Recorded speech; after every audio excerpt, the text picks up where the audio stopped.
Step into love like you've never been hurt before. Step into trust like you've never been burned before. Hello and welcome to Braveheart Conversations, where we learn the art of love through brave and compassionate conversations. I am Jillian Landis. and I'm Marie Wallace. And we are your hosts today. Hello and welcome to Braveheart Conversations. I'm Jillian Landis and I'm here today with my co-host Marie Wallace. Good morning. And today we really want to talk about the lie that says, the story that says you can't have standards and a relationship, whether that's a romantic relationship or close friends or even a great job. I have had people ask me, do you even believe in people working out and relationships working out and working through problems? Yeah. And somehow there's this perception that if you believe in having strong boundaries and standards, that you're somehow saying that you're always going to be alone and that you're choosing to just be alone forever, which I think is really a big story and a blocker Huge story. that we tell ourselves. Yeah, so for me, this has been a journey because I understand that fear. I understand the fear of saying, We've been in that fear. Yeah, like I need to compromise, and how much is too much, and there's this whole dilemma that we have internally. Balance. And I think it really stems from this fear of being alone, and that if we do have such high standards, then that's unrealistic. Yeah. And I think that's really, it's a lie. It's a lie. It's a lie. And I've also found that a lot of my partners have had high standards. They make demands on me, have made demands on me, and I have been willing, obviously, to follow those. And then to think that someone else, it's unrealistic to ask those things of someone else. For us to have our own standards. Yeah, that I find this is some of the feminine shadow. Yeah, that's a great way to describe that. Yeah, have you also had people question the same thing? Always. I've always had people question that if I do this, then I'll never have a relationship, whatever that relationship is, whether it's a boyfriend or friends. I'll be alone the rest of my life. And it gets all the way to the tragic side of I'm going to die alone, and it's just simply not true. Yeah, I think there's this idea that you either choose to be selfish and honor yourself and be alone, or you choose to sell out and you choose to dishonor yourself and you choose to compromise, and those people get to be in relationships. And the other side of that is a lot like when I've talked about people think they can't have a relationship like Joe and I have, and they're like, that's not a relationship that I can have because guys like Joe don't come around, right? And what I say is, in my world, there's a lot of Joes. And I think it's because I do have that standard and I automatically attract those people in my life. And the other part of that is, what am I willing to accept into my circle to have the Joes in my life? And is it something that I have to work let's see, I don't want to say work because it's not really, it's intentional. It's being intentional every day about what things are okay for me and not, and that changes sometimes, but your basic standards, what you accept into your circle and what you don't are, I love that you said that because that's a huge blocker for a lot of people, is that good men don't exist or good women don't exist. That's such a lie. And if you tell yourself that, if I say... It's true, if you believe it. Yeah. If I'm looking for men to be bad and disrespectful and dishonoring, I will and be find mean that. to me. I'll find that. I will. Over and over. But if I'm looking for... Well, it's two things. It's looking for the good in people, but it's also it is having those tight boundaries. When I'm willing to honor myself and I'm willing to have standards and I'm willing to let go of anything and everything and everyone who does not meet those requirements, does not meet those standards. Not saying that they're bad and wrong, right? But saying this it's is not what for I me. require in my space. This is not, it doesn't work for me. When I am willing to do that, then the people that fit those standards show up. My space is too full if I am accepting all of these people in my space that are not, they're not a good fit for me. So then my space is just full of people who aren't a good fit for me. And then it's reaffirming that belief that everybody is shitty and they just dump on me. And because you're allowing that to happen, so that's the only thing you have space to receive. It's the only thing that you can see. Because I think of it like a horse that has these blinders on. If I'm looking, I'm only seeing the qualities of the kind of things that I want in my life. If I'm focusing on that, it's really difficult for me to see anything that's any less than what I am wanting. It's an expectation. It's anything less than, or a standard. I like standard better than expectation, because expectation makes it almost sound like there's no wiggle room. But if I have these standards, that's all I can see. And it's just a way to discern. Yes. Yeah. And actually, so funny, we talked about possibly talking about boundaries versus control. And I'm going to go there. Here we go. Let's go. Because I think there is some confusion about what boundaries are. And, it's a tool. Remember, when I was kind of figuring out what boundaries were, I was really confused by this idea of don't be controlling, but set boundaries. And to me, it was like, what are you talking about? Like, how do you not control and not be in other people's business, but demand what you want? Like, this makes no sense. And what I realized today is that boundaries are my requirements, and they're the things that educate me. They inform me. So if I have a value that I really don't like the party scene, for example, this is a really easy one. If I don't like the party scene, and there's somebody who really does like the party scene, and that's their lifestyle, then it just informs me, not that they're a bad person, not that I need to change them. It informs me that this is maybe not a good fit for me. So it's not saying that anything whatever about them, it doesn't match my standards is bad and wrong. It's saying that that's just not a good fit for me. But control, on the other hand, would be saying I need to make everyone fit in my space. Exactly. And so anybody that shows up, I need to make them fit my requirements to be in my space, which is actually super dishonoring because it's manipulative, it's to forceful. you too. Yeah, it's dishonoring to all of everyone. us. So boundaries, when we're referring to boundaries, it's the requirement to be in my space. It's not a judgment of what's good or bad. It's what works for me. It's knowing myself well enough to be clear about what works for me. Knowing what my non-negotiables are for any type of relationship. So the non-negotiables or the requirements to be in a romantic relationship may be different than a friendship, may be different than a work relationship, may be different than an employee, maybe different than a family member. Like all of these are so different, but I get to get clear. My responsibility is to get clear about what my standards, what my requirements are to be in relationships. And then that informs me of my next decision, not their next decision. That's what I like about boundaries. It's very discerning. It makes it easier. And that, going back again to, I think we talked about values a little bit last week, that knowing what I want in my space and what I care about and what I value allows me to be more discerning, because it's easy to make a decision. If I go, I don't want party scenes in my life. Okay, that's a real easy decision for me. And it just makes your decision so much easier and more authentic too, where you're honoring yourself. And that, going back to us honoring ourselves, it's a huge deal. Yeah. And that's honoring to the other person so that they get the kind of relationships they need, because I'm probably not a good fit for them. Yeah. I mean, I have to look at both sides of that. Yes. Well, and I'm not a good fit for somebody. If I know that, yeah. If I have a value that, like, I really don't like the party scene. I don't like clubbing. I don't like drugs. I don't like drinking.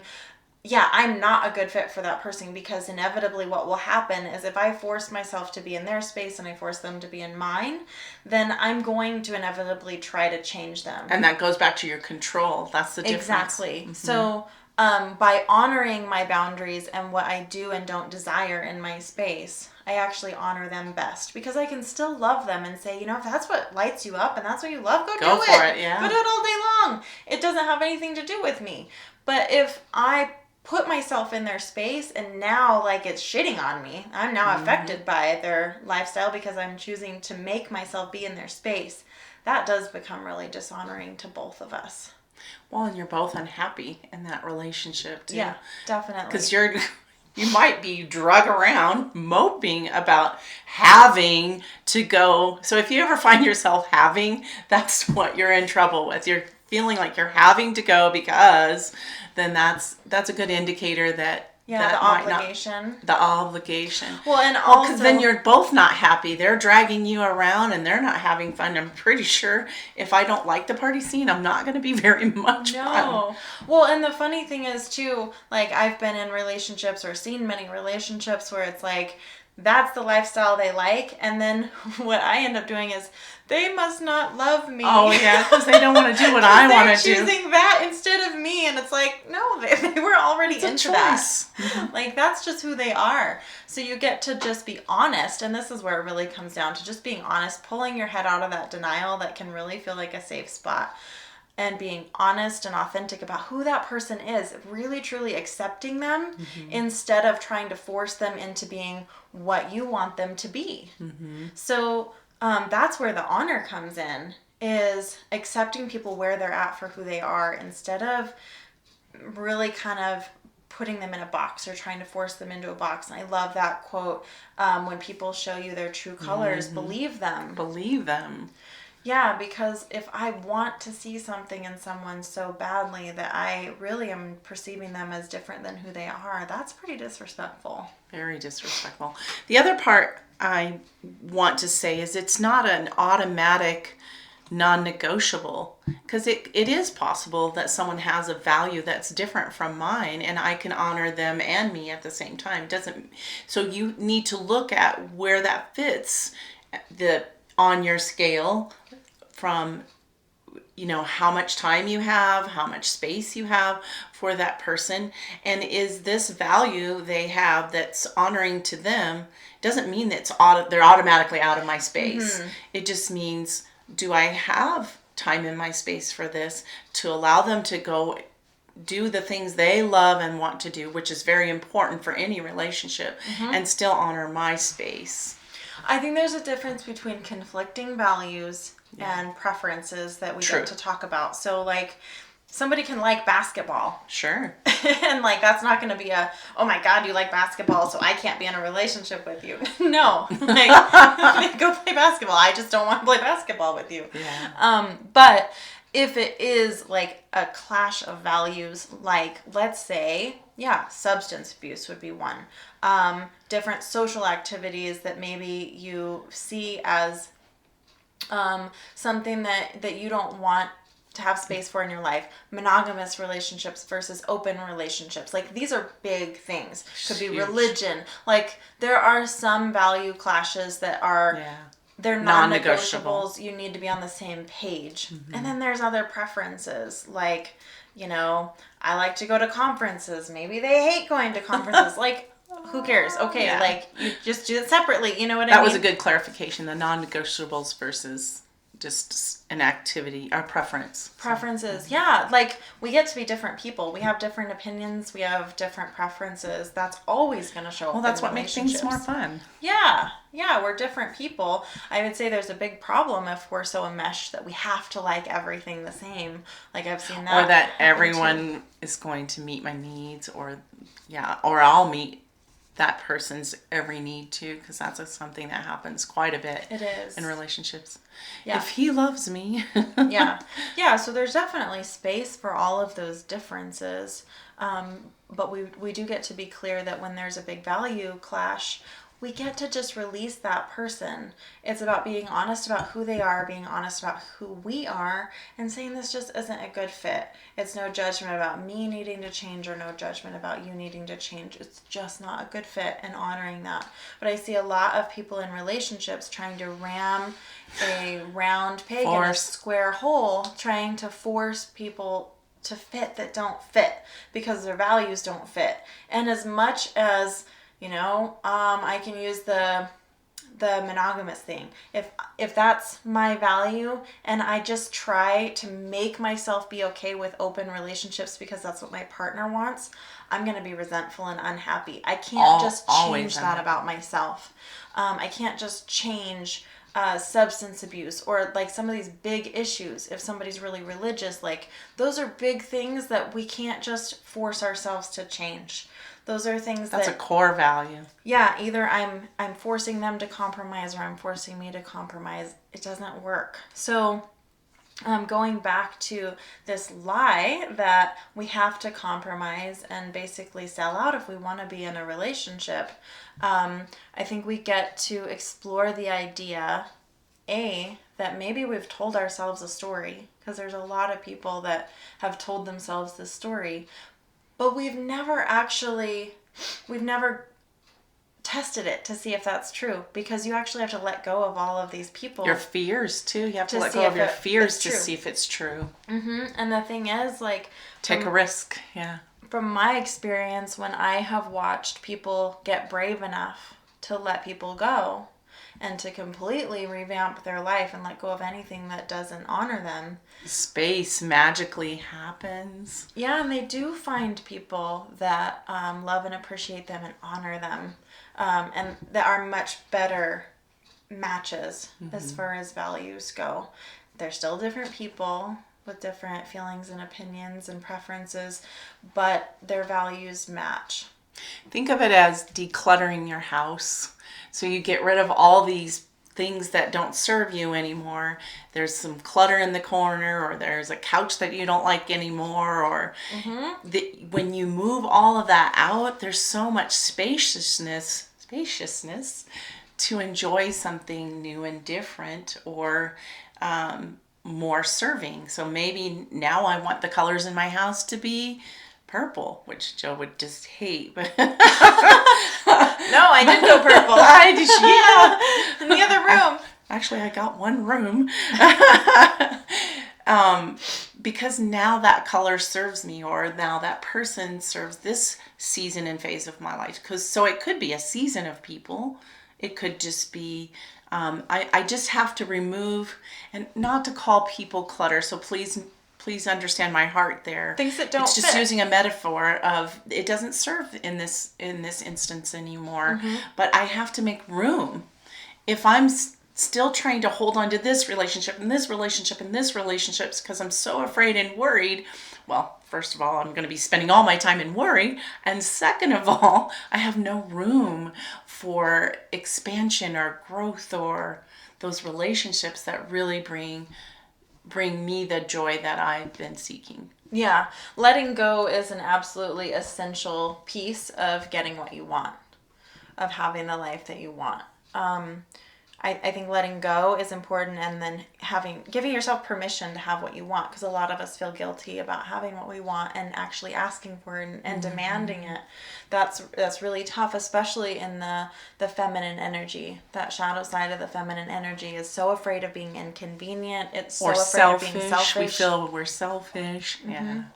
Yeah, and there's absolutely nothing wrong with getting what you want. It actually puts you in an energetic space where you're able to give so much more. When you're in alignment, when you are super in love with the life that you have, and well, that just radiates to every bit of your space and ripples out all the way into the world. So who wouldn't want more of that?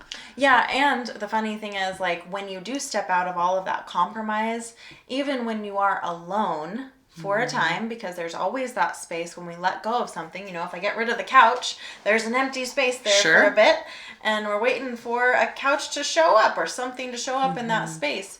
But when I let go of all of that compromise and I'm in that space, that is the time where I get to be in alignment. I get to be super tapped in and tuned into life, and giving myself what I want. And that is the vibration that will attract the next person that we want. So, we're blocking. Lots of trust in that too. Yeah, there is massive trust in letting go and trusting that the next right thing is going to show up, the next right person or the next right couch or the next right job or whatever the thing is that we're letting go of. There's massive trust in that letting go process and trusting that what my intuition is going to lead me to next is going to be perfect for me. That's just living a life of being guided by spirit. And it's not just physically blocking you when you hold on to a partner or a friend or a job or whatever the thing is that isn't in alignment with you. It's not just physically blocking the space that would be available for the person that you really want, but it's energetically blocking that space because you are now in this space where you're giving so much energy of force, trying to get that person to be a match for Controlling. you, trying to get yourself to be a match for them. There's all of this like efforting that's happening that is draining you, and it's bringing you down. There's no room for growth, expansion. It's keeping you at this vibration that's not serving you, and it's not freeing your energy up to be the person that you're meant to be, that's going to attract the people, all the people, not just a romantic relationship, but all the people that you want in your life. You're blocking that energy because you're in this space of effort and force. So when you release that, you have all this more energy. You have this energy to put into yourself, into your calling, into your purpose. And when we are aligned, we become magnets. We become absolute magnets. Now the thing is, if we don't protect our space and we don't have good boundaries, we will attract other people who suck the Who energy just out fill of in the us. space. So we'll pick up that couch off the street. Exactly. There's an empty space. Now there's a free one that I see sitting at the dumpster. Let's put that there. Yeah. Just because it shows up doesn't mean it's for you. I like that line. And so having these boundaries, protecting our space, having these standards, no, it doesn't mean that we are saying we're going to be alone never have forever. a relationship again. No, it's the very thing that will hold that sacred space for the next thing that you've been wanting your whole life. So when people ask me, do I believe in relationships working out, it's like, hell yeah, I do. That is, if I didn't, that's I would what tell drives you. us. That's what drives us, is because we know that the next relationship is coming. Yeah. It's a driving thing for us. We know that, understand that. Yeah, and if I didn't believe that was possible, then yeah, I'd say, yeah, go ahead and stay in that soul-sucking relationship. You go ahead. But it's because I do believe it's possible. Not only possible, but like you make it probable. Like it's gonna happen. You're calling that to you. If you step into that space of belief that this partner is coming to me and I won't accept anything less because I know they're coming, then like how much more of a reality is that than if you're staying That's so in this perfectly relationship? aligned. It's perfectly in line and perfectly intentional. And then you just get to be patient. That's the one thing that we want to fill that space so badly that we're not willing to wait for the perfect couch. Yeah.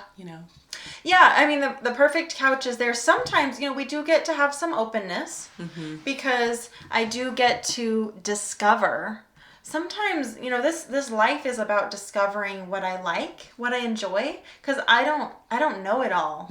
I don't know everything about me right now. I don't know what I enjoy or don't enjoy sometimes until I have it. And then I allow that to educate me. And then, again, being willing to have that honesty, when that maroon couch shows up, and you go, I thought I was really going to like that, but it's not really something I enjoy. And then being willing to be honest about that and to say, I think I'm going to go ahead and let go of the maroon couch now and open that space up again. And this can be the same in relationships too. You might invite someone in and you might say, man, I didn't realize I really don't like this or that value. And, maybe you have that honest discussion with them and they say, well, it's really not a big thing for me. And that's an easy fix. Or it might be something that is non-negotiable really for them. Yeah. And so if we govern our relationships in a way that we're honest, always willing to be honest and taking that risk, because it's super vulnerable, but that risk of saying you may or may not be the right fit for me, and I'm constantly open to that information and that education, instead of you have to be the right person for me and I'm gonna make that work no matter what happens, which is the space that a lot of us find ourselves in. Super icky and dishonorable. And not happy. Not happy at all. And I think this is a space where we get to talk about what's the purpose of a relationship. Yeah. Like, the purpose of a relationship is two people. We all come here with a calling. We all come here with a purpose. We are our own beings. And a relationship is a union of two forces helping each other, right? They make each other more powerful in their gifts, more powerful in their purpose. And what I often see is the relationship becomes the purpose and becomes the focus. And if it becomes internal like that, people start to get turned off. Like, their own purpose here gets turned off, and they're so obsessed with the relationship that the whole relationship purpose now dissolves. So it's like that whole line from that movie, "You complete me." Oh my gosh, that so pisses me off, because that person should complement us and bring out the best of us. We're bringing both of our resources, which is similar to what you were saying.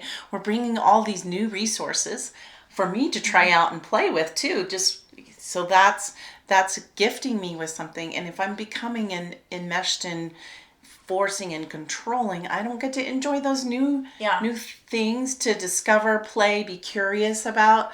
And the curiosity also comes in, why is this relationship in my life? Why do I have this? What does it bring and what does it offer? What do I have to offer them? What do they have to offer me?